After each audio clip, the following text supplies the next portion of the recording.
Le président américain Donald Trump lance officiellement sa campagne électorale ce soir à Orlando, en Floride. C'est un État clé pour conserver son poste à la Maison-Blanche. Et Sylvain, il va de nouveau miser sur l'immigration. C'est un thème qu'il exploite depuis 3 ans.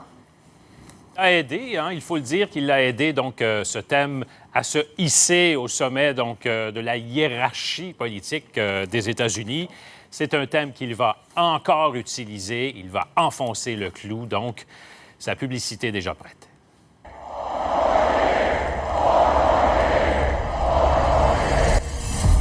Quatre autres années, c'est vraiment le thème. On veut qu'il soit là encore pour un nouveau mandat. Ses partisans, évidemment, on les voit dans cette publicité. Donald Trump qui vient... Il n'a pas cessé de faire campagne, de toute façon, depuis 2016.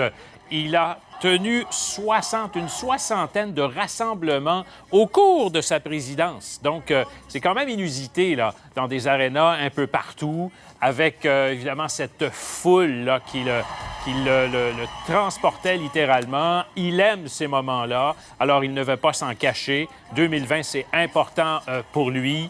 Souvenez-vous de ça, il y a à peine 3 ans.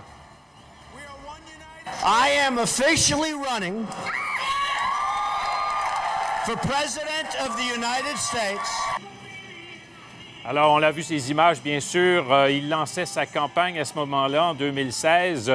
Personne ne lui donnait beaucoup de chance, évidemment, de gagner. Il l'a finalement emporté, battant, évidemment, aux primaires républicaines tous ses adversaires, et ils étaient nombreux. Je vous invite à écouter ce qu'il avait à dire au réseau ABC cette semaine concernant, justement, ses thèmes principaux de campagne.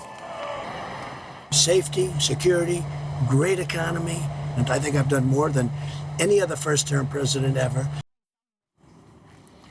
Et justement, sur l'immigration, il a lancé sur son fil Twitter, la semaine prochaine, ICE, l'immigration aux États-Unis, va commencer à envoyer des millions de migrants illégaux qui sont entrés aux États-Unis. On ne sait pas du tout d'où ça vient, cette information-là. Il a poursuivi en disant que le Guatemala commence à faire son travail, justement, pour empêcher qu'ils viennent dans le Nord. Le Mexique aussi, il le fait. Pendant ce temps, je vous laisse sur ces images. On est à Orlando déjà, et depuis tôt ce matin, des gens donc, qui se sont agglutinés pour faire partie donc, de ce lancement de campagne.